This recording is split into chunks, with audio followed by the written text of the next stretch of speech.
Alors, c'est la cinquième séance, je pense, c'est ça? Oui, oui. Donc consacrée au paysage. Si je suis le plan que je vous ai transmis, je vais m'intéresser aujourd'hui aux analyses de Joachim Ritter, qui est un philosophe allemand, qui a publié il y a quelques années donc, ce livre qui s'appelle Paysage, fonction de l'esthétique dans la société moderne. Euh, et qui est en lien avec l'auteur qu'on avait vu lors de la dernière séance, à savoir Georg Simmel, puisque on a au fond deux analyses théoriques du paysage, et on va voir le rapport entre paysage et théorie, qui semble être lointain, mais on va voir comment Ritter les lit. Et ensuite, dès la prochaine séance, je pense que je réaménagerai un peu la deuxième partie parce que je passerai, je pense, directement lors de la prochaine séance aux analyses de François Julien sur le paysage oriental, asiatique. Je rajouterai en fait, il n'y aura pas que François Julien, il y aura aussi François Cheng, etc., d'autres auteurs qui ont écrit sur le paysage en Asie. Et je laisserai, vous voyez, dans le plan, là, normalement, je devais passer par Alain Roger, mais je le réutiliserai comme ça, ici ou là, mais je ne consacrerai pas une séance aux analyses d'Alain Roger. Peut-être pour avancer peut-être un peu plus vite, quoi, et aller euh, euh, sans doute à la troisième partie qui sera la plus diverse et la plus liée à des problèmes plus concrets par rapport au paysage ordinaire, par rapport aux questions du jardin, du rapport entre l'espace transformé par les hommes. Mais aujourd'hui, je vais quand même, je dirais, aujourd'hui, c'est un peu le gros morceau. Voilà. C'est-à-dire qu'au fond, Ritter, me semble-t-il, est celui qui a développé des thèses très fortes, très originales sur le paysage, et comme théoricien du paysage. Au fond, il est difficile de parler du paysage sans parler des analyses de Joachim Ritter, parce qu'il a un point de vue très particulier sur le paysage. Et donc lui, je ne pouvais pas l'esquiver comme j'esquive un peu à Alain Roger, parce que, me semble-t-il, c'est ce qui a été écrit de plus percutant, je dirais pas pertinent, parce que ça ne veut pas dire que je suis forcément d'accord avec toutes les idées qu'il développe, mais de plus percutant ces dernières années sur la question du paysage. Euh, D'autant plus que Ritter lui-même fait directement allusion, donc dans cet essai, hein, paysage, aux analyses de Simmel que l'on avait vues lors de la dernière séance et qui liait la question du paysage à la modernité. Et d'ailleurs, un peu toute la tonalité du cours, c'est de dire, c'est pas simplement de s'intéresser au paysage en tant que paysage, c'est de comprendre pourquoi le paysage est une manifestation de la modernité. Pourquoi, au fond, c'est-à-dire modernité au sens révolution scientifique, technique, donc à partir du XVIIe. Et pourquoi, au fond, la question du paysage était absente, relativement absente, du monde médiéval et du monde antique. Et que le rapport de l'homme à l'espace se modifie avec la modernité, et le paysage est l'un des symptômes, l'un des exemples, des illustrations de ce rapport nouveau dans la modernité de l'homme à son environnement. C'est pourquoi d'ailleurs le sous-titre même du livre de Ritter, c'est Fonction de l'esthétique dans la société moderne. Le paysage est un produit de la société moderne et ne peut pas être compris en dehors d'autres inventions de la société moderne. Donc le paysage, au fond, n'est pas envisagé simplement comme une catégorie esthétique, comme un plaisir esthétique à part. Pour comprendre le paysage, il faut comprendre la révolution scientifique du XVIIe siècle, le nouveau rapport au regard, c'est-à-dire l'invention par exemple du microscope, l'invention du télescope, le nouveau rapport de l'homme au monde, les grandes découvertes, hein, qui font que l'espace terrestre commence à être homogénéisé, on commence à avoir une vue scientifique de l'espace terrestre, du rapport au cosmos, etc. Et donc l'analyse de Ritter est intéressante parce que lui, voilà, il réinscrit la question du paysage dans la question plus générale. Au fond, qu'est-ce qui fait la spécificité de la modernité, hein? En quoi nous, modernes, nous nous distinguons de l'homme médiéval et de l'homme antique. Et parenthèse, enfin j'ouvre ici une parenthèse, beaucoup de philosophes depuis 2 siècles ont réfléchi à la question de la modernité. C'est-à-dire au fond quelle est l'originalité de cette accélération soudaine de l'histoire, depuis 4-5 siècles, accélération technique, scientifique, politique, quotidienne, qui fait que, par exemple, un homme de la fin du XVIe siècle ne serait pas tellement dépaysé dans la Grèce antique. On prend par exemple Montaigne, parce que j'ai dit qu'au fond, pour moi, Montaigne, c'est le dernier des prémodernes. Après Montaigne, c'est la modernité, mais les essais, au fond, c'est le grand texte avant la modernité. Et donc si on veut comprendre comment pensait l'homme avant la modernité, il faut lire les essais, et là on comprendra quelle est cette mentalité que l'on a un peu perdue. Parce que Montaigne, il n'est pas dans l'idée d'un progrès, il n'est pas dans l'idée d'une histoire, il n'est pas dans une sorte de ligne comme ça qui irait vers le futur, etc. Plutôt tourné vers le passé, d'ailleurs il commande plutôt les auteurs antiques, etc. Mais imaginons, faisons une sorte de philosophie fiction, prenons Montaigne, on le déplace, disons, dans la Grèce antique, au siècle de Périclès. D'après moi, bon, à part l'obstacle de la langue, et encore, bon, il a appris le grec, mais bon, il ne serait pas tellement dépaysé. Prenons Montaigne, et puis, je ne sais pas, amenons-le à Châtelet-Léal, ou dans un aéroport, parce que je parle de l'aéroport précédemment, ou comme ça. Il serait totalement dépaysé et totalement aliéné par ce qu'il vivrait. Donc, la modernité a été caractérisée par des transformations scientifiques, techniques, politiques, juridiques et autres, qui ont accéléré le rapport au temps, le rapport même à notre propre vie, etc., et qui ont manifestement conduit à une sorte de séparation très forte avec le temps pré-moderne. Et comme je le disais, beaucoup de philosophes, dès Hegel d'ailleurs, Nietzsche et d'autres, alors depuis... Même pour parler de l'âge contemporain, on peut parler par exemple à Jürgen Habermas, un philosophe allemand contemporain, qui est assez âgé mais qui n'est pas mort, qui a écrit un livre qui s'appelle au fond Le discours sur la modernité. Bon, beaucoup de Charles Taylor au Canada, etc., beaucoup s'interrogent sur ce qu'est la modernité. Au fond, c'est quoi?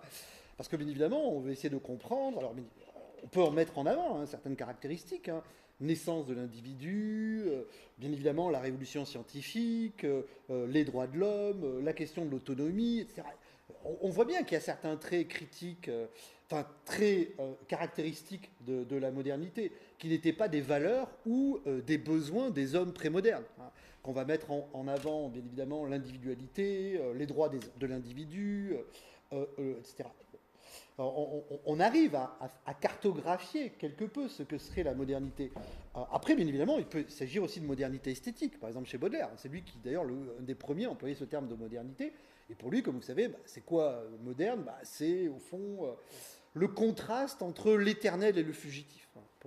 Pour Baudelaire, dans les curiosités esthétiques ou dans les écrits esthétiques, ce qui fait la modernité, c'est, au fond, ce choc entre ce qu'il appelle la mode, le passager, le fugace, etc., le superficiel, et l'éternité. Et ça, ce serait la modernité. La modernité serait, au fond, pas simplement le sentiment du passager, du fugace, mais l'idée de rechercher dans le fugace une forme d'éternité. En tout cas, pour Baudelaire lui-même.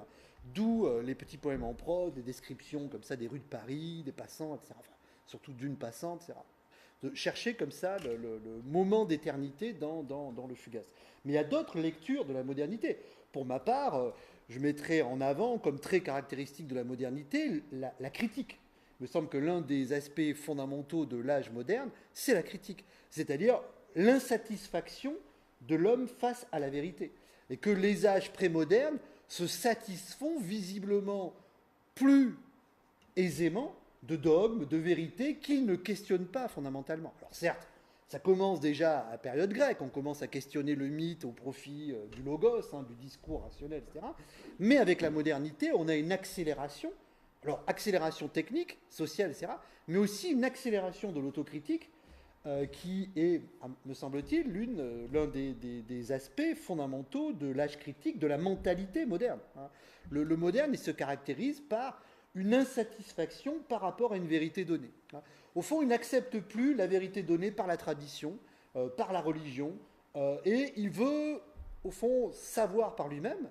On le voit bien avec déjà Descartes, un des premiers philosophes modernes, mettre à distance toutes les vérités reçues par l'enseignement et penser par soi-même, s'isoler, etc., et redécouvrir par soi-même les dogmes des mathématiques, enfin les fondements des mathématiques, etc. Non, il me semble qu'un des traits caractéristiques de la modernité, c'est cette distance critique vis-à-vis des vérités reçues et la recherche d'une vérité, mais une recherche quasi perpétuelle de la vérité qui fait que dès que la modernité elle-même propose ses propres vérités, par exemple les droits de l'homme, l'un des aspects très caractéristiques de la modernité, c'est aussi la critique des droits de l'homme. Donc dès que la modernité établit un discours, euh, elle établit aussi la critique de son propre discours. Parce qu'on pourrait dire, il pourrait y avoir des vérités de la modernité. Je l'ai déjà indiqué. Au fond, par exemple, croyance dans le progrès. On peut dire, voilà typiquement une vérité de la modernité. Nous croyons que le progrès scientifique, technique, etc., va conduire à une amélioration éthique, morale, sociale des individus. Mais en même temps, la modernité se caractérise par la contestation de ce dogme du progrès, etc. Je le vois bien.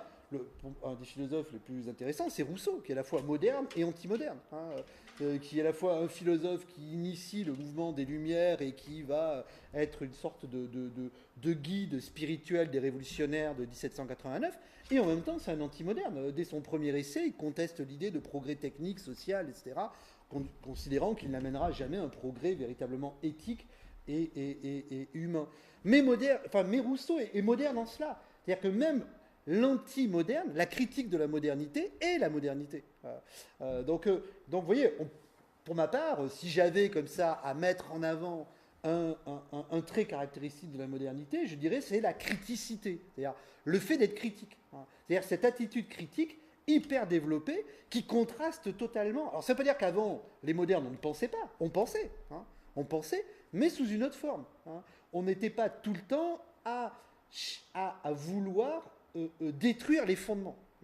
Alors que l'une des attitudes modernes, Freud, Marx et d'autres, tous les grands penseurs modernes, Darwin, etc., on sent chez eux une sorte de jouissance dans la contestation des vérités reçues et dans l'idée qu'il y a autre chose. Il faut chercher autre chose, etc. Alors qu'au fond, dans le Moyen-Âge, disons de 300 après Jésus-Christ jusqu'à 1500, pendant 1200 ans, eh bien on discute Aristote, on discute Platon. Alors on le discute, mais Aristote ou Platon, c'est la vérité. Aristote a dit, comme on disait. Donc il n'y a pas de criticité. Ça ne veut pas dire que ces gens ne sont pas intelligents, c'est un bon aventure, etc. Tous les philosophes, Guillaume d'Occam, ils sont sans doute même plus intelligents que je ne le suis ou que nous le sommes, etc. Ce n'est pas la question de l'intelligence, etc. C'est que leur attitude par rapport à la vérité n'est pas notre attitude par rapport à la vérité. Alors refermons cette parenthèse, au fond, sur l'interrogation sur la modernité, parce que Ritter, pour lui, au fond, le paysage est lié à un des aspects fondamentaux de la modernité, qui est ce nouveau regard scientifique sur le monde, et qui est lié aux innovations scientifiques et techniques, Kepler, Galilée, Giordano Bruno et bien d'autres, disons, à ce que Alexandre Koyré avait rassemblé dans ce livre fameux qui s'appelait, au fond, Du monde clos à l'univers infini. Nous passons d'un monde clos, le monde, on pourrait dire, médiéval antique. Alors, il y a quelques différences, mais globalement, l'idée que le monde est fini, que la Terre occupe le centre de ce monde, et que l'homme, dans la Terre, est la créature fondamentale de ce monde, a un univers infini, où la Terre n'est plus le centre de référence, ni l'homme, et au fond, on a un tout autre rapport à l'espace, un tout autre rapport à soi, et aussi, bien évidemment, au dogme à la fois scientifique, c'est-à-dire, au fond, le système qu'on appelait ptoléméen, avant le système copernicien ou galiléen, c'est-à-dire, au fond, un système géocentrique, où la Terre était le centre de l'univers, et bien évidemment, appuyé à la fois, parce que, vous voyez, c'était une sorte de combinaison extraordinaire entre, d'un côté, la philosophie d'Aristote, la pensée chrétienne, et l'astronomie alexandrine. Et ça a tenu, c'était à peu près un système consistant qui tenait comme ça. Et bien évidemment, les révolutions scientifiques de la fin du XVIe, début du XVIIe font exploser ce système-là, Galilée ou Descartes ou d'autres. Donc il y a une crise, on pourrait dire, du rapport de l'homme au monde. Et l'idée de Ritter, c'est que le paysage émerge et se développe précisément parce qu'il va répondre à cette crise du regard. Alors, pour Ritter, c'est que le paysage est d'abord une théoria, dit-il. C'est une théorie.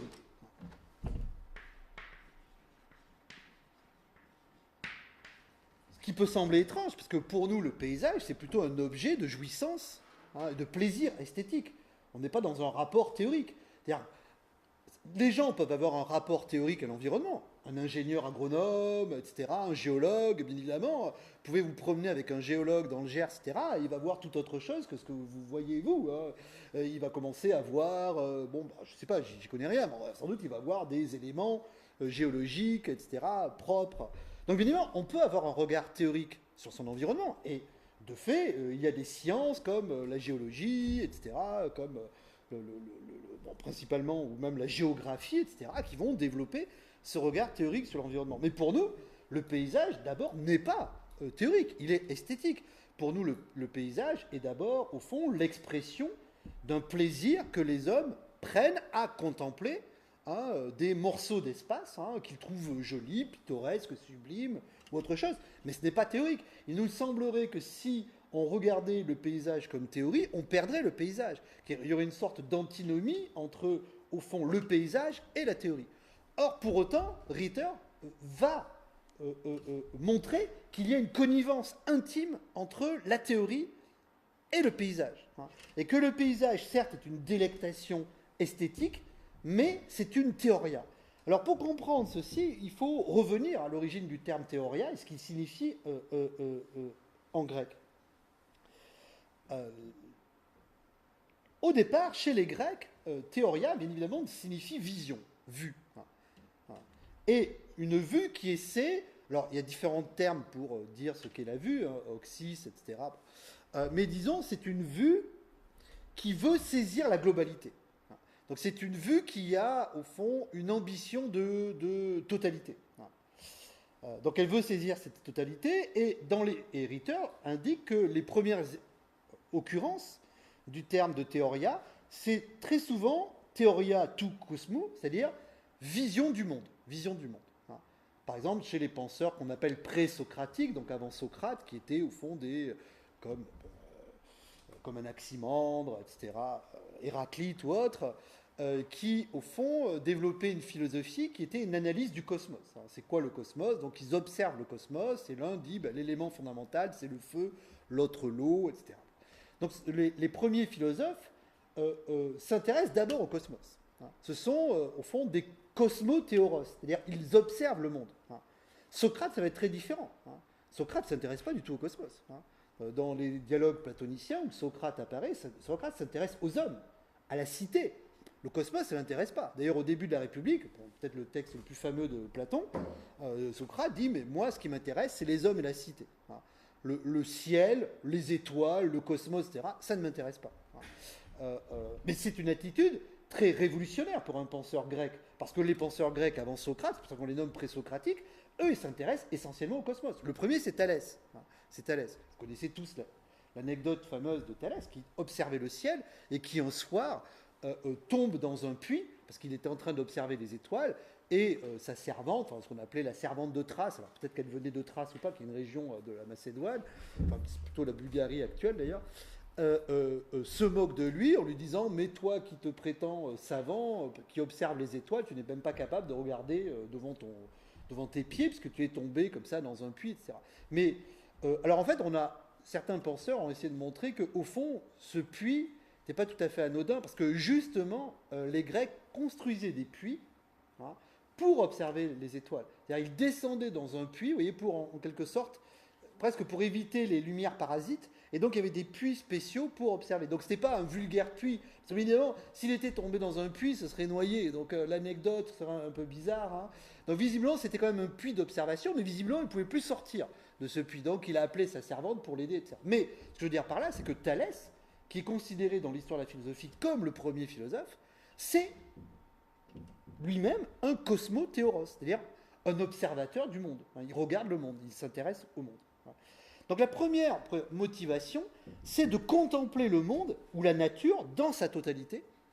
Et la philosophie est d'abord cela. La philosophie, c'est une ambition d'une compréhension de la totalité de la nature.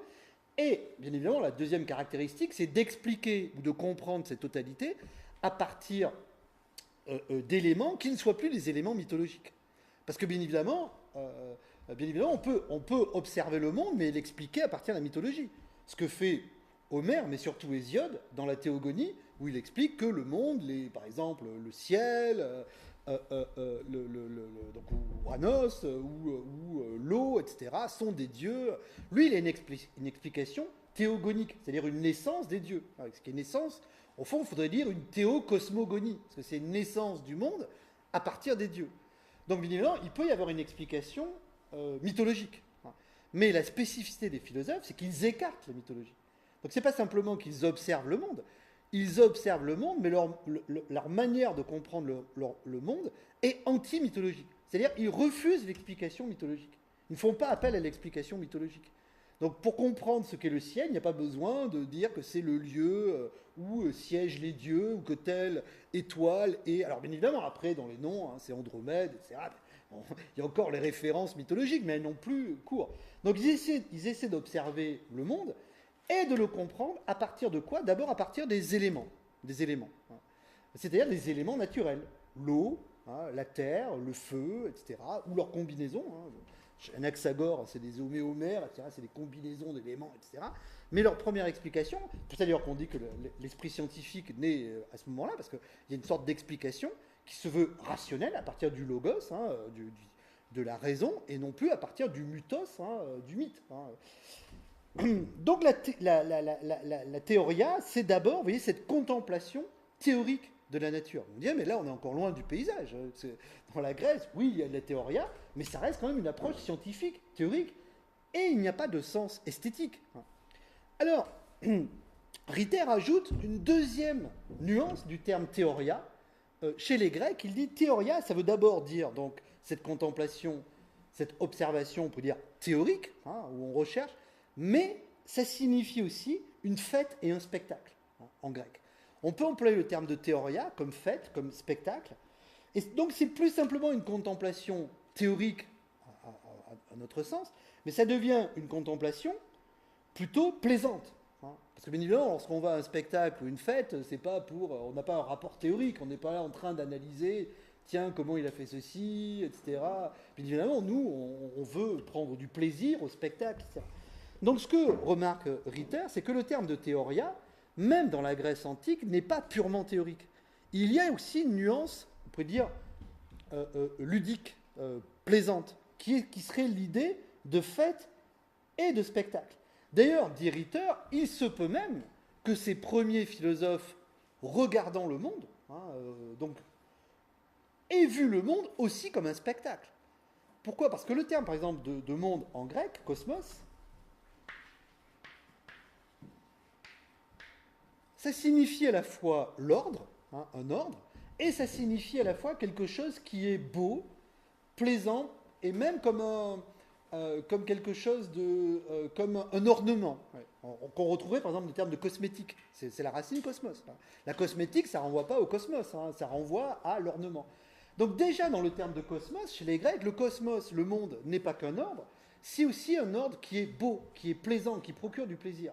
Donc la théoria tout cosmos, vous voyez, la vision du monde n'est pas qu'une vision théorique, ça peut être aussi un spectacle de quelque chose de beau. Si on réinterprète théoria tout cosmos, donc la vision du monde, si on entend dans théoria autre chose qu'un regard froid, distant, scientifique, si on entend le regard d'un spectacle, et si dans cosmos on n'entend pas simplement quelque chose de bien ordonné, mais quelque chose qui est un bel ornement, alors là, on retrouve, au fond, notre dimension esthétique, qu'on retrouvera dans le paysage. Parce qu'au fond, qu'est-ce qui nous plaît dans le paysage aussi? C'est de contempler le monde. C'est pour ça que j'ai indiqué dans les premières séances qu'il ne peut pas y avoir de paysage intime. Le paysage implique un rapport au monde. Même si le paysage est plus petit, il peut y avoir des paysages plus grands, etc. Mais d'emblée, le paysage fait résonner le paysage, c'est-à-dire la vue, par exemple, dans le tableau, dans la photo, etc., avec le monde. Il y a toujours dans le paysage une présence du monde. Même si le monde est simplement présent en arrière-plan, etc., il y a toujours une ouverture du paysage sur le monde. Troisième élément que remarque Ritter, donc premier élément, si je me résume un peu, premier élément, c'est la théorie comme regard scientifique. Deuxième élément, la théorie comme jouissance devant un spectacle, quelque chose de plus festif. Troisième élément qu'indique Ritter, c'est que pour cette théoria, chez les Grecs, implique le détachement des activités pratiques. C'est-à-dire, la contemplation en tant que contemplation ne peut pas être liée à une activité pratique. La preuve, d'ailleurs, ce sont les esclaves qui travaillent. Donc, c'est eux qui sont dans le pratique ou qui font du commerce, etc. Mais le théoretikos, c'est-à-dire celui qui regarde, celui qui contemple, doit être absolument détaché des intérêts pratiques, de l'affairement et du commerce. C'est-à-dire, il doit, pour contempler soit de manière théorique, soit de manière esthétique, il doit faire suspendre, au fond, ses intérêts pratiques, et il ne doit pas, au fond, observer quelque chose en vue d'une utilité. Donc ça, c'est très important. Alors, même dans l'organisation sociale, parce que comme vous le savez, la plupart, disons, de l'aristocratie grecque ou des philosophes eux-mêmes ne travaillaient pas. Il y avait, disons, 3 grandes classes, les esclaves, ceux qui faisaient du commerce, les soldats, et puis les autres qui, au fond, consacraient leur vie à quoi? Ce que les Grecs appelaient scolé, c'est-à-dire, ce qui est devenu le terme d'école, ironiquement, scolé en grec, c'est précisément le non-travail. C'est la contemplation, c'est l'oisiveté. D'ailleurs, ça sera traduit par osium en latin, qu'on peut traduire par oisiveté. Et bien évidemment, la scolée, c'est l'activité contemplative. Donc on est là, on discute, donc on va voir des spectacles, on va peut-être au bain, puis ensuite on observe le monde, on discute sur le monde, on lit Homère, on lit Hésiode, etc. Mais la scolaire, bien évidemment, quand on dit ça à des élèves, qu'on leur dire que l'école, ça voulait dire la contemplation, on peut dire sans travail, et on est un peu mauvaise, parce que bien évidemment, ils ont plutôt l'idée que l'école, c'est plutôt quelque chose de laborieux et de déplaisant. Alors peut-être d'ailleurs que l'école devrait revenir, et peut-être que les écoles alternatives reviennent à ce modèle de la scolée antique, mais bon, en tout cas, le troisième aspect de la théoria, c'est que cette théoria, elle doit être détachée du commerce. D'ailleurs, en latin, donc l'osium, c'est la scolée, c'est-à-dire l'oisiveté, mais pas l'oisiveté telle qu'on l'entendrait nous, c'est pas l'oisiveté du rentier, etc. C'est l'oisiveté au sens noble, c'est l'oisiveté au sens d'activité culturelle, enrichissante, etc. Et évidemment, la négation de l'osium, c'est négocium, c'est-à-dire le négoce, le travail au sens le commerce. Donc, pour que l'homme grec puisse avoir un regard comme ça sur son environnement de théoria, il ne doit pas travailler, en tout cas il ne doit pas s'intéresser à l'utilité, à l'intérêt pratique, etc.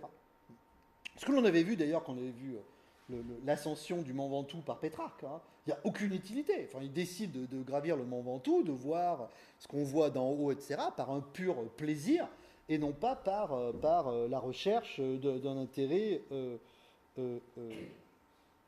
particulier.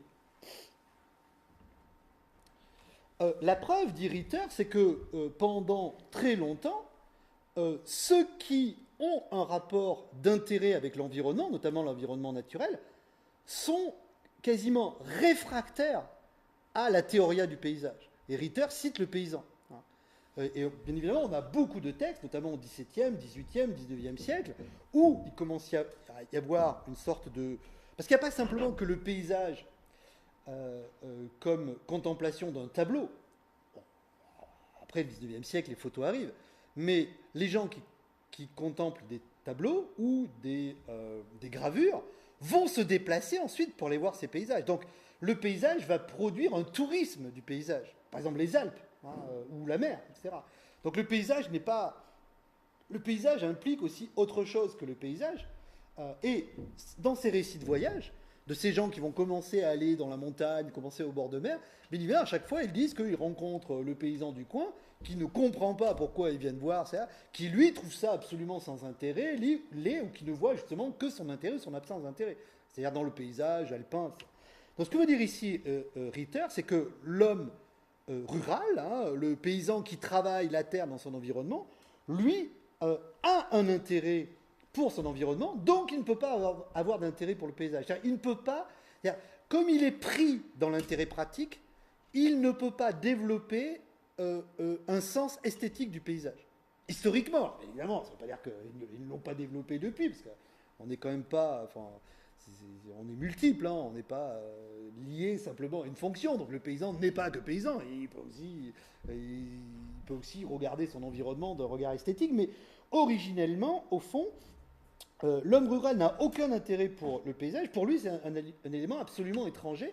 La preuve, c'est que de nombreux récits, par exemple, il y a un récit de Hegel sur un voyage dans les Alpes où il indique, ou de Saussure, hein, pas le linguiste, un autre que rapporte Kant dans la critique de la faculté de juger, où les gens commencent à aller dans les Alpes et à chaque fois ils rencontrent un berger ou un paysan dans l'alpage et qui se demandent mais qu'est-ce qu'ils viennent faire là, enfin, lui, s'il était aussi riche qu'eux, qu'il avait possibilité de voyager, il fuirait son environnement pour aller dans les villes, etc. Et il ne comprend pas pourquoi eux, ils viennent dans la montagne, etc. Donc, alors, vous voyez, quatrième élément, le paysage, au fond, c'est une des thèses de Ritter, le paysage est une production urbaine. Au fond, le paysage a été inventé par des urbains et non pas par des gens qui vivaient dans ces lieux-là. Je le cite, c'est page 49, hein, le paysage... Je vais peut-être... Parce que j'ai du mal à me relire, je ne sais pas si c'est n'incarne ou s'incarne. Le paysage n'incarne donc la nature que pour celui qui sort de la nature, pour prendre part à cet être extérieur à la nature, c'est-à-dire la nature paysagée, on peut dire, et participer à travers elle au tout qui est présent en elle et par elle. C'est-à-dire toujours ce rapport au monde. Mais le paysan ne peut pas s'extraire de cette nature pour la voir comme totalité esthétique, puisque lui, il est pris en elle et il y voit simplement son intérêt pratique, d'où d'ailleurs le fait, Ritter ne le fait pas, mais le fait qu'il a pu, lui, maintenir la mythologie. C'est-à-dire que la mythologie n'était pas incompatible. C'est-à-dire, par exemple, pour les saisons, pour les moissons, il peut encore avoir des références mythologiques, antiques, etc., de divinités qui vont favoriser tel ou tel, par exemple, semer, récolter, etc., des moments de l'année, parce qu'il est encore dans un rapport... mais la théoria suspend le rapport mythique et suspend le rapport pratique. Donc, en tout cas, le paysan lui-même n'a pas pu développer ce sens du paysage. Donc le sens du paysage a été un produit de la culture urbaine. Et en un sens, je crois qu'il y a là une thèse assez forte et juste de la part de Ritter.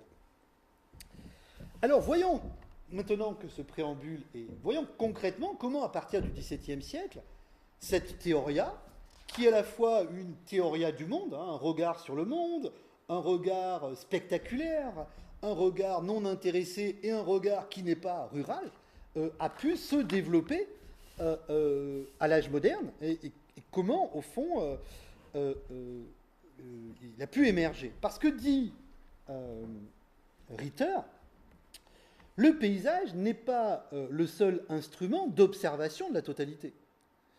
Pourquoi ? Parce que cette théoria, hein, parce que je dis plutôt théoria que théorie, justement pour enlever dans vos oreilles l'élément trop théorique de la théorie. Donc cette théoria, cette vision de la totalité, dit Ritter, elle a des concurrents. Il y a par exemple une théoria théologique, religieuse. Même encore, par exemple aux États-Unis, ce qu'on appelle intelligent design, etc., le design intelligent, vous avez encore des explications du cosmos à partir de principes théologiques. Donc, bien évidemment, la théoria, enfin le paysage comme théoria n'a pas supplanté d'emblée d'autres théorias. Il y a des concurrences, il y a différents regards possibles sur le monde. Lequel, au fond, il y en a trois. Il y a la théoria théologique. Donc, l'idée que l'homme, quand il voit le monde, que voit-il ? Il voit un ordre intelligent d'un créateur intelligent. Même si la modernité efface cette attitude-là, elle n'est pas totalement absente, encore dans la modernité. Et même si ce regard-là, il n'est pas minoritaire, mais bien évidemment, dans les milieux scientifiques, il n'a plus cours. Enfin, il n'a plus cours. Un scientifique peut avoir des croyances religieuses, etc. Mais comme dit Laplace à Napoléon, pas besoin de cette hypothèse-là. Vous savez, quand Laplace a présenté son système à Napoléon, son système solaire, etc., la fameuse réplique de Napoléon, et Dieu dans tout ça, et Laplace a dit, sire, je n'ai pas eu besoin de cette hypothèse. Donc pour expliquer le monde, on n'a plus besoin d'hypothèses théologiques. Mais il y a une théoria théologique. C'est-à-dire, quand on compte, même dans le paysage, enfin, quand on contemple un paysage, même certains, je vous avais parlé de Gursky, par exemple, photographe contemporain, il y a une sorte de climat, de climat religieux dans le paysage. Même chez, par exemple, les peintres romantiques, hein, Friedrich, Carus, etc., on sent une sorte de sacralisation du paysage, comme si le paysage nous faisait participer à une totalité supérieure à nous et à une expérience, oui, quasi religieuse. Donc il y a la théoria religieuse. Il y a la théoria scientifique, mais évidemment, à partir du XVIIe siècle, enfin elle existait avant, mais à partir du XVIIe siècle, on a un autre discours sur la totalité du monde, qui est le discours de la science. Hein, système galiléen, système newtonien, système ensuite philosophie quantique, Einstein, Heisenberg, etc. Et on a une tradition comme ça. Donc il y a une théoria qui est vraiment théorique. Hein. Vous voyez, on peut dire qu'il y a une théoria théologique, il y a une théoria théorique, et puis il y a une théoria esthétique. Parce que bien évidemment, depuis le XVIe siècle, etc., se développe le paysage, et donc les hommes prennent du plaisir à observer le monde, ouais, et à, comme disait Zimmel, à découper dans le monde un petit monde, un microcosme, qui pour eux crée une sorte comme ça de plaisir particulier à prendre des photos de paysages, qui plus est maintenant avec nos téléphones portables, et nous produisons quasiment tous les jours du paysage. Bon là, je rentre de Paris, donc c'était enneigé, tout ça.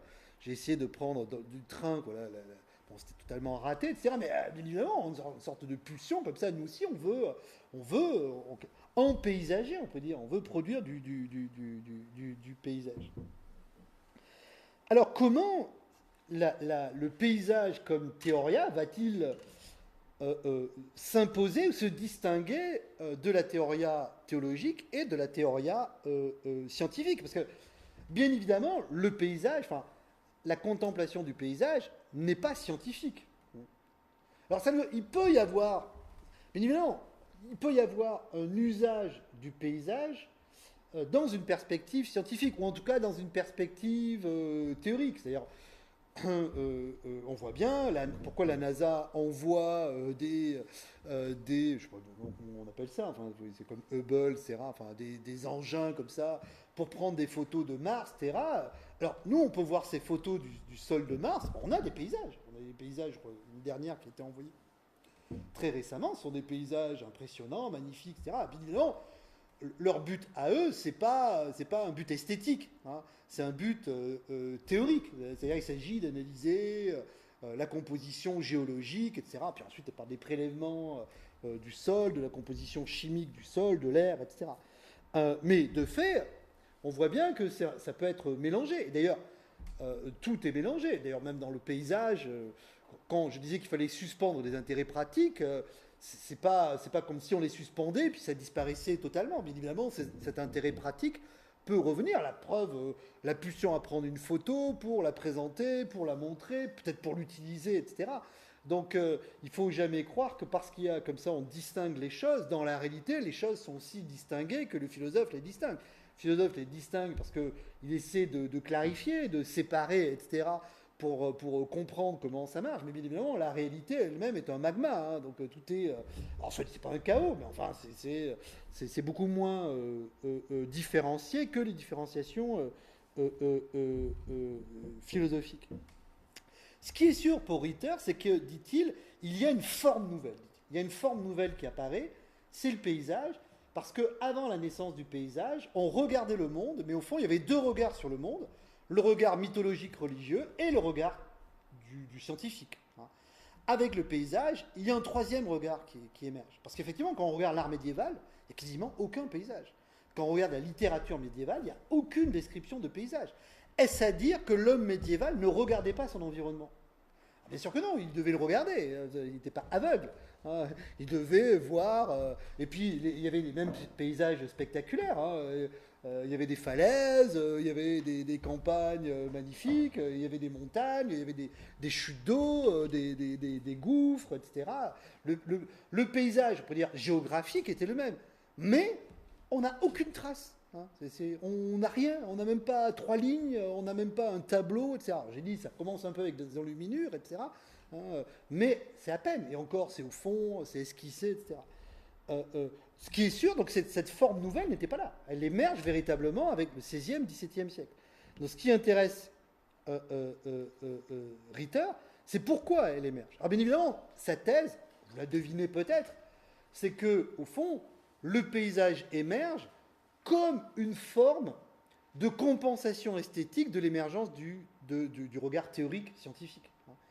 Parce que la science va imposer une logique et un rapport très logique, scientifique, mécaniste, comme dit Galilée, au monde. C'est comme s'il y avait une sorte de réticence de l'homme moderne à accepter cette lecture purement mathématique du monde, comme disait Galilée, j'avais déjà cité, au fond, le monde c'est quoi? Le monde écrit en langage mathématique, le monde ce sont que des mathématiques. Au fond, le paysage nous montre que le monde c'est pas que des mathématiques, que le rapport qu'on a au monde c'est pas qu'un rapport théorique, c'est pas qu'un rapport de quasiment, on pourrait dire ça de nos jours, d'algorithmes. On ne peut pas décomposer un paysage en algorithme, c'est-à-dire en des éléments mathématiques, des formules beaucoup plus perfectionnées que celles qui étaient celles de... Donc pour Ritter, d'une certaine manière, à partir du moment où le regard théorique nouveau, moderne, se développe, il se développe avec une puissance et une dureté que Weber appellera désenchantement du monde, mais il impose, au fond, à l'homme un regard nouveau sur son espace que l'homme ne peut pas, qu'il accepte, parce qu'il voit bien que ce nouveau regard produit des vérités, bien évidemment, produit des conséquences pratiques, puisqu'à partir de ces révolutions scientifiques, bien évidemment, on va mettre en œuvre des conséquences pratiques, et la société industrielle va naître à partir de ces révolutions scientifiques. Donc, bien évidemment, l'homme moderne voit l'avantage, voit la pertinence de ce nouveau regard théorique, mais c'est comme si ce nouveau regard théorique amputait quelque chose en lui de son rapport au monde qui aurait été compensé d'une certaine manière par le paysage esthétique. Comme il ne peut pas revenir à l'attitude mythologique religieuse, au fond, le paysage comme objet esthétique serait une forme de substitut, de compensation plaisante à ce désenchantement du monde, à cette hyper-rationalisation de l'environnement. Et pas que le paysage, l'art en général, parce que ce qui est valable pour le paysage vaut aussi pour le rôle exponentiel et fondamental de l'art, de l'artiste, depuis le XVIe, XVIIe siècle.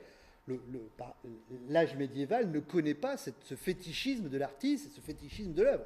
Alors les œuvres ne sont pas... sont anonymes, il n'y a pas d'artistes, etc.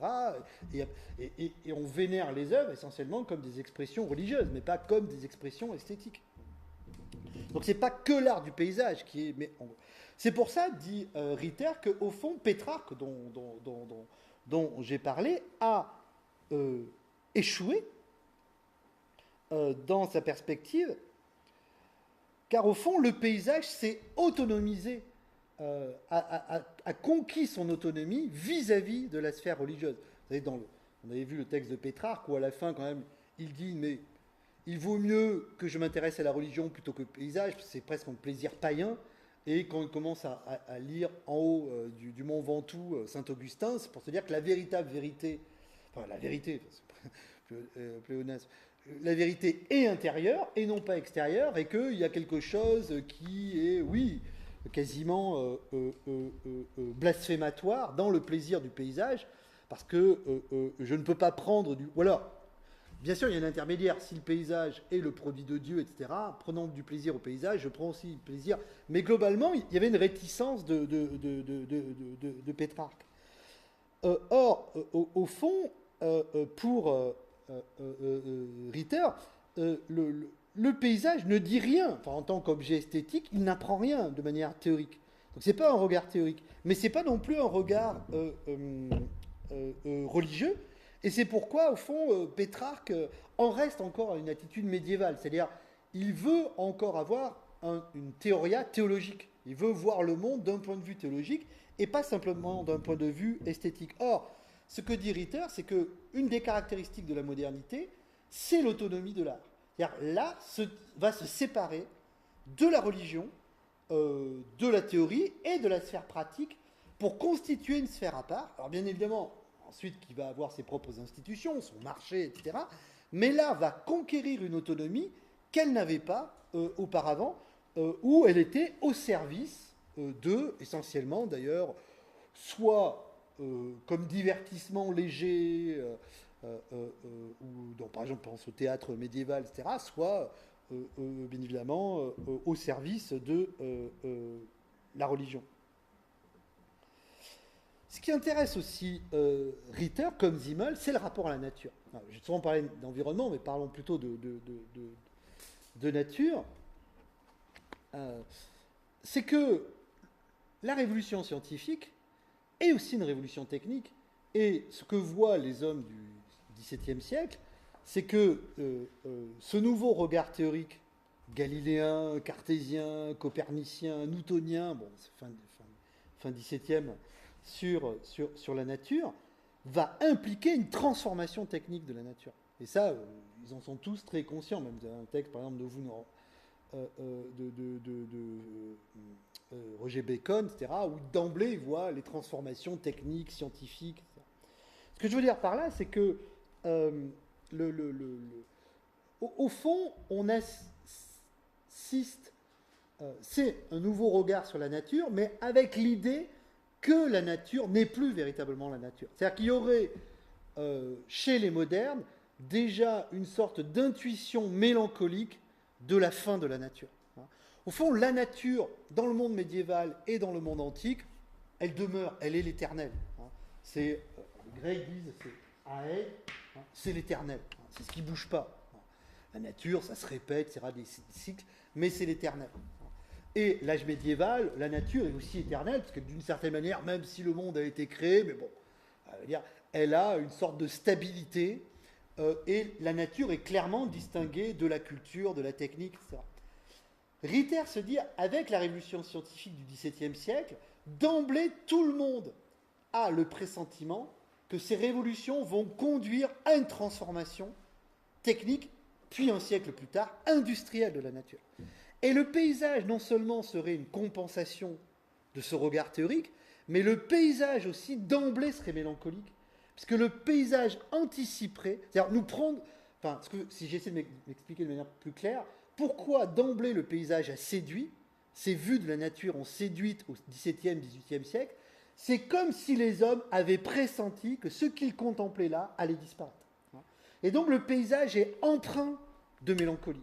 C'est-à-dire le paysage, au fond, nous prenons du plaisir au paysage, mais c'est presque un plaisir morbide, parce que dans le paysage, nous sentons que ce dont nous jouissons, c'est-à-dire d'abord la nature, est en train de disparaître, et le paysage serait presque une tentative de figer, puisque la nature n'est plus éternelle, il y aura un substitut de l'éternité de la nature qui sera l'éternité du tableau ou de la photo.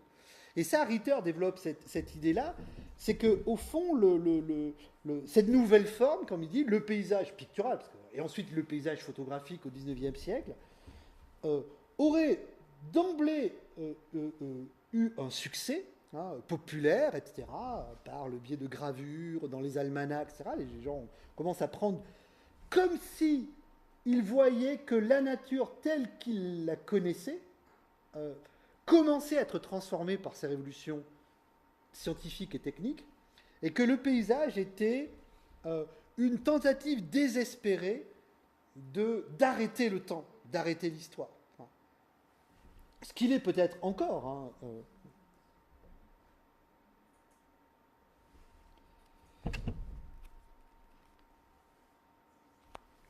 Alors, je poursuis un peu cette lecture. Là, j'ai donné, si vous voulez, les grandes lignes. Je vais rentrer maintenant un peu dans le détail, parce que Ritter lui-même fait référence à des peintres comme Friedrich, Carus, etc. Et on va voir un peu plus dans le détail.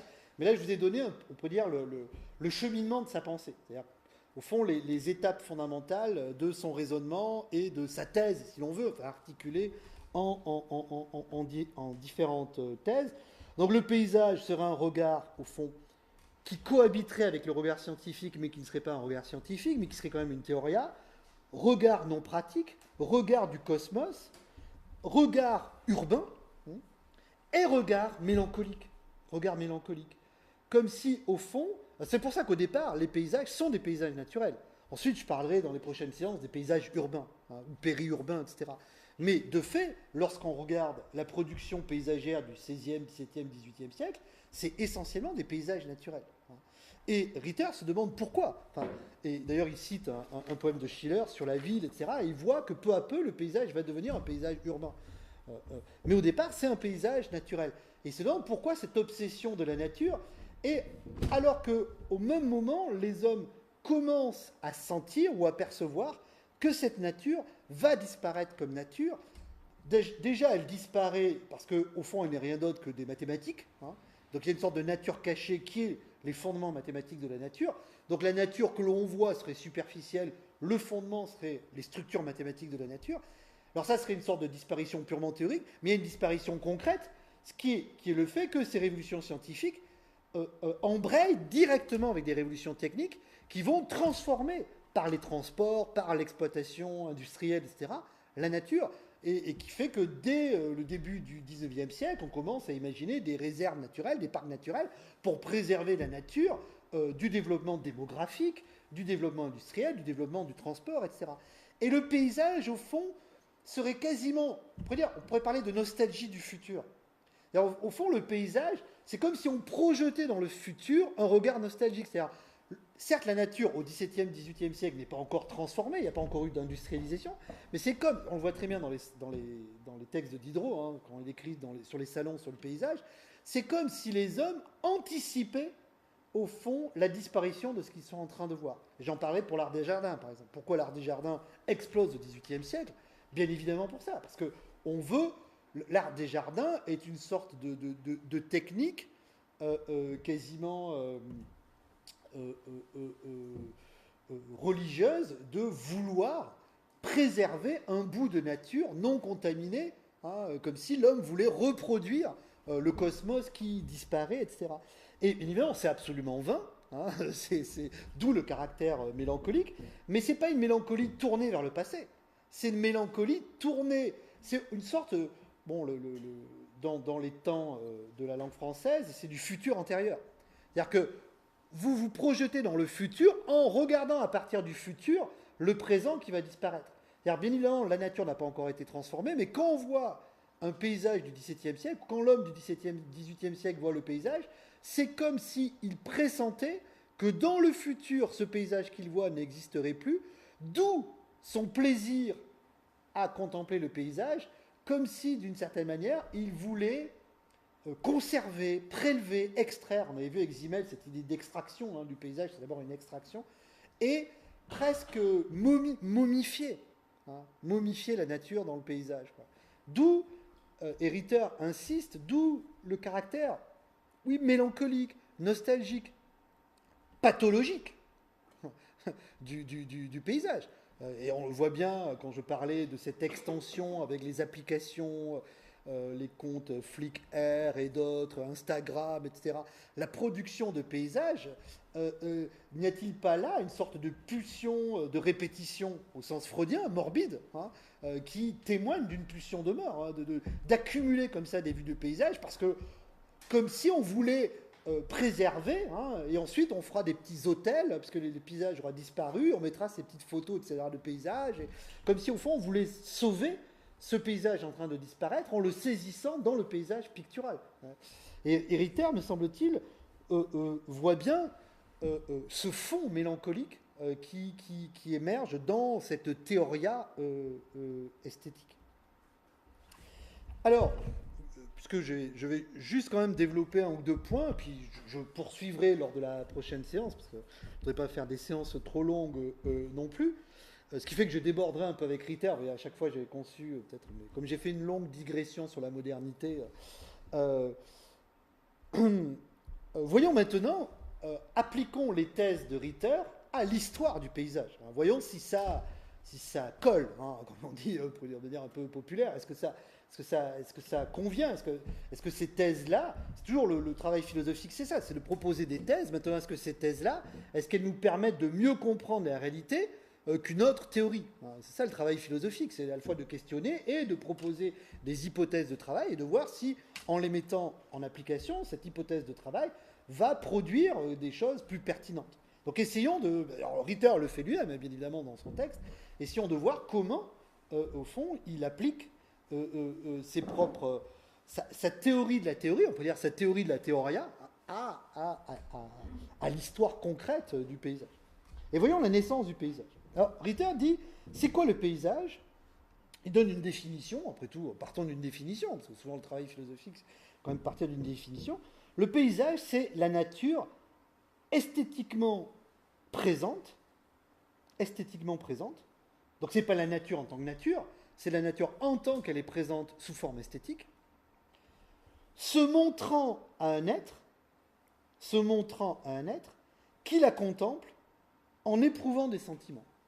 C'est sa définition du paysage. Le paysage, c'est la nature esthétiquement présente, se montrant à un être qui la contemple en éprouvant des sentiments. Alors je vais un peu commenter cette définition, parce qu'il y a au fond, il y a 3-4 aspects importants. D'abord, l'idée que le paysage est d'abord un paysage de la nature, ce qui est de moins en moins vrai. Bon, j'ai participé à une exposition à la Bibliothèque nationale de France sur le paysage photographique contemporain. Ils ont publié un gros livre, etc., où je vous parlais, parce que moi j'avais écrit sur le paysage ordinaire, malheureusement, bon, je vivais déjà ici, donc je n'ai pas pu me rendre à l'exposition, mais j'ai vu quand ils m'ont envoyé le livre, quand j'ai vu les travaux photographiques, c'est la DATAR, donc c'est la direction, l'agence du territoire, une sorte d'organisme comme ça qui s'occupe. Tous les travaux de photographes, etc., il y avait quasiment, je dirais que 60% des photographies contemporaines du paysage, c'était du paysage urbain et périurbain. Et quand c'était du paysage rural, ce qui les intéressait, c'était souvent des éléments industriels, etc. Donc, ce que je veux dire par là, c'est que le paysage du début du XXIe siècle, ce que l'on n'est plus véritablement le paysage du XVIIe, XVIIIe, XIXe encore. Je parle souvent de l'école de Barbizon, Théodore Rousseau, etc. C'est encore Fontainebleau, Barbizon, etc. Donc c'est encore du paysage rural. On a toujours des vaches, un berger, un moulin, etc. C'est plus vraiment Alors, bien évidemment, on peut toujours prendre en photo la nature, mais pour Ritter, il y a quand même la nature. Cette nature, elle est abordée, elle est contemplée, il y a un regard qui est esthétique. Donc par regard esthétique, au fond, pour comprendre ce qu'est un regard esthétique, il faut nier d'autres regards. C'est pas un regard religieux, c'est pas un regard scientifique, c'est pas un regard pratique. Donc je vois la nature non pas comme l'expression de divinité, soit dans un regard païen, soit dans un regard, on pourrait dire, chrétien. C'est pas un regard scientifique. Je ne regarde pas la nature comme un géographe, comme un ingénieur, comme un géologue. Je ne regarde pas la nature du point de vue d'un intérêt pratique. Je ne suis pas paysan. Je ne regarde pas la nature comme en voyant la récolte possible, etc. Donc c'est ni religieux, ni théorique, ni pratique. C'est quoi? C'est un plaisir, sentiment. Ce sont des sentiments que j'éprouve face à un environnement naturel, dans une attitude qui n'est ni théorique, ni religieuse, ni scientifique, ni religieuse, ni pratique. Pour ce faire, comme pour Simmel, je dois sortir de l'environnement. Le paysage ne peut émerger comme paysage que par la distance. Il ne peut pas y avoir l'homme immergé dans son environnement, ne peut pas, au fond, percevoir le paysage. On verra avec Cézanne, peut-être dans une ou deux séances, que son pari est un pari fou, il veut s'immerger dans le paysage. Il le dit à plusieurs reprises, je citerai les conversations qu'il a vues avec Joachim Gasquet, etc. À chaque fois, parlons d'un paysage célèbre, enfin deux paysages célèbres, la montagne Sainte-Victoire, près d'Aix-en-Provence, où Cézanne vivait, qu'il a peint multiples fois. Très souvent, il essaie il parle d'immersion, de participation, etc. L'homme tout immergé dans le paysage. Bien évidemment, il y a quelque chose de contradictoire. C'est que le paysage implique la distanciation. On l'avait vu avec Simmel. J'avais parlé de séparation, de découpage, etc. Il implique la distance. Donc le paysage, cet être qui contemple, esthétiquement parlant, la nature, ne peut pas être dans la nature. Il doit faire un pas de côté par rapport à la nature pour l'observer comme nature. Et puis il y a la question des sentiments. Et ça, c'est fondamental. C'est-à-dire que le paysage implique une dimension émotionnelle. Et c'est pourquoi, d'ailleurs, j'avais dit dès la première séance qu'il me semblait que l'usage que faisaient les géographes ou les ingénieurs du terme de paysage me semblait inapproprié, parce que c'est plus du paysage. Ce qu'ils appellent paysage, c'est l'environnement. Dès qu'on parle de paysage, on parle d'émotion. Si on aborde le paysage d'un point de vue géographique, alors ça ne veut pas dire que le géographe lui-même ne peut pas avoir d'émotion, mais il a des émotions en dehors de son rapport de géographe. Mais l'usage du terme de paysage par la géographie, par les analyses urbaines ou d'autres sciences, me semble être, comme on dit en latin, une contradiction in adjecto, une contradiction dans les termes, parce que précisément, il y a quelque chose de fondamental dans le paysage qui est le plaisir, l'émotion. Et donc le paysage, ce n'est pas l'environnement. On peut avoir un rapport purement pratique, théorique et neutre à l'environnement. Et donc on peut analyser l'environnement. C'est pas il y a un terrain contaminé par des produits toxiques, on va envoyer des ingénieurs, ils vont observer, ils vont contempler, théoria, ils vont regarder cet environnement, ils vont l'analyser, et bien évidemment, ils ne vont pas être dans un plaisir esthétique. Alors il pourrait y avoir certaines émotions, la crainte, etc., mais ils vont mettre à distance leurs sentiments pour se rapporter à cet environnement avec une certaine forme de neutralité scientifique, objective, etc. Il ne peut pas y avoir de paysage avec cette attitude de neutralité objective. Il y a des sentiments dans le paysage, des sentiments plaisants ou déplaisants. Il y a des paysages inquiétants. Par exemple, certains paysages du Bain-Robert, de ruines, etc., suscitent, peut-être pas la terreur, enfin même, si, il peut y en avoir certains, où je songe par exemple des paysages de mers tourmentées, de volcans, etc. Et bien évidemment, il peut y avoir des émotions négatives, il peut y avoir des émotions positives. Mais de fait, le mode de participation de l'individu au paysage est émotionnel. Dès qu'il n'y a plus d'émotion, il n'y a plus de paysage, même, je dirais... alors bien évidemment, il y a toujours des exceptions pour confirmer la règle. C'est-à-dire que quand on pose une thèse, par exemple, je songe à des travaux photographiques au XXe siècle, notamment le couple Bernd et Hilda Becher, qui étaient deux artistes allemands, qui ont fait tout un travail de photographie de paysages industriels ou ruraux, par exemple des silos à grains, des châteaux d'eau, etc. Et eux, il semble y avoir une sorte comme ça de neutralité objective et scientifique, sauf que ce sont des artistes, et que ces travaux sont essentiellement montrés dans des musées. Et que même si il y a une forme comme ça de froideur, c'est toujours du noir et blanc, etc., de froideur, de distance, de neutralité, bien évidemment, tout le travail des Becher, du couple Becher, n'a jamais été utilisé par des ingénieurs ou par des scientifiques. Il a toujours été montré dans des biennales d'art, dans des galeries d'art, et les gens qui ont été voir ces expositions, alors certes, ils ont peut-être appris des choses sur les différentes formes de silos, etc., mais globalement, on y allait pour un plaisir esthétique et pas... Donc vous voyez, même quand l'artiste adopte une forme d'attitude neutre, distanciée, où il n'y a pas la projection dans l'œuvre, c'est pas Van Gogh, les Becher, c'est pas un paysage, on peut dire, absorbé par les émotions excessives, les paysages de tournesol chez Van Gogh, etc. Non, là on est... Mais même dans ce cas de la neutralité, on y prend quand même du plaisir.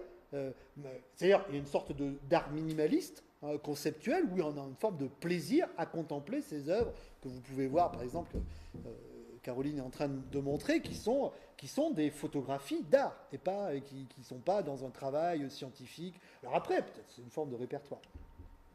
Donc il y a des émotions fondamentales, et des émotions à la fois qui sont liées à une compréhension, c'est-à-dire l'idée de d'appréhender une totalité du monde et d'avoir une sorte de plaisir de contrôle. Et certainement, dans le paysage, il y a cette sensation de contrôler l'espace et d'harmonie entre soi et l'espace. À partir du moment où on peut le contrôler, on a une sorte de sentiment de paix, parce qu'on domine cet espace. Et il peut y avoir des émotions négatives, au contraire, par exemple, des espaces, enfin des paysages sublimes, d'explosions, de volcans ou autres, tout ce que décrit Kant dans la critique de la faculté de juger, donc sur le paysage sublime, qui sont plutôt des paysages de chaos et non pas d'harmonie.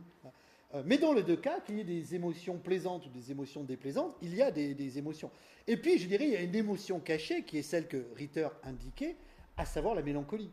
C'est-à-dire que dans les deux cas, au fond, même le paysage négatif, il y a toujours un plaisir du paysage négatif. Et ça, c'est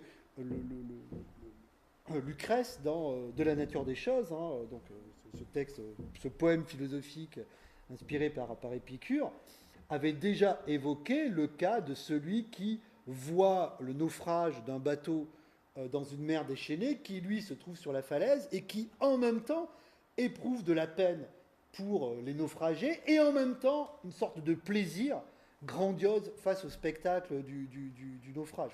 Donc les émotions esthétiques, elles sont rarement simples. Elles mêlent toujours, et de même que les photographies des Bécher, au fond, on sent une forme comme ça d'absence d'émotion, etc. Et en même temps, il peut y avoir une émotion de l'absence d'émotion. Il y a des formes d'art, l'art conceptuel, l'art minimal, la musique industrielle ou autre, la musique répétitive et tout, semble une musique non émotionnelle, et en même temps, on peut prendre il peut y avoir une émotion de ce qui met à distance l'émotion. Et je dirais, même pour ma part, c'est souvent ce type de plaisir-là, parce qu'il y a une telle débauche d'émotion, enfin de sensationnalisme, d'émotion dans l'art contemporain, dans la musique, le cinéma, etc., que pour ma part, je chercherais plutôt des œuvres où il n'y aurait pas cette débauche émotionnelle, ce pathos qui se déverse, et je trouverais une plus grande émotion dans ces approches plutôt minimalistes, plutôt que dans les délires émotionnels des uns ou des autres qui d'emblée créent une sorte de blocage. Alors c'est là où justement je suis dans une neutralité, je ne participe pas du tout, parce que je suis presque choqué par cette indécence émotionnelle qui s'exprime.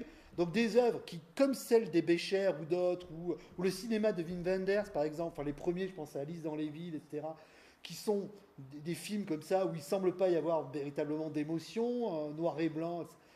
Bien évidemment, on peut avoir des émotions où la musique de Cage, de Reich ou d'autres, par rapport à ce minimalisme. Donc c'est pas parce qu'il semble y avoir une sorte d'absence d'émotion qu'il n'y a pas d'émotion.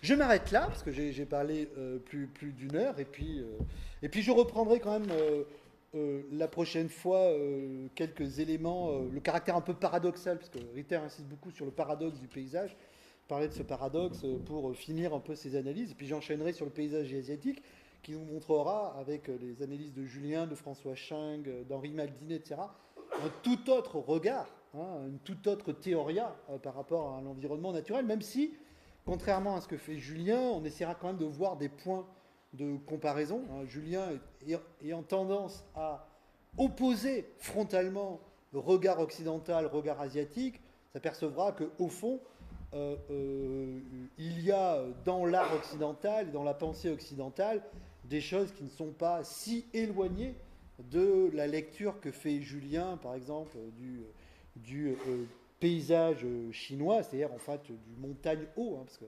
Shanshui, ça veut dire montagne haut, en fait. Il n'y a pas de terme de... Enfin, les Chinois disent pas... paysage, pour eux, c'est montagne haut. Donc il y a aussi des montagnes hauts dans les paysages occidentaux.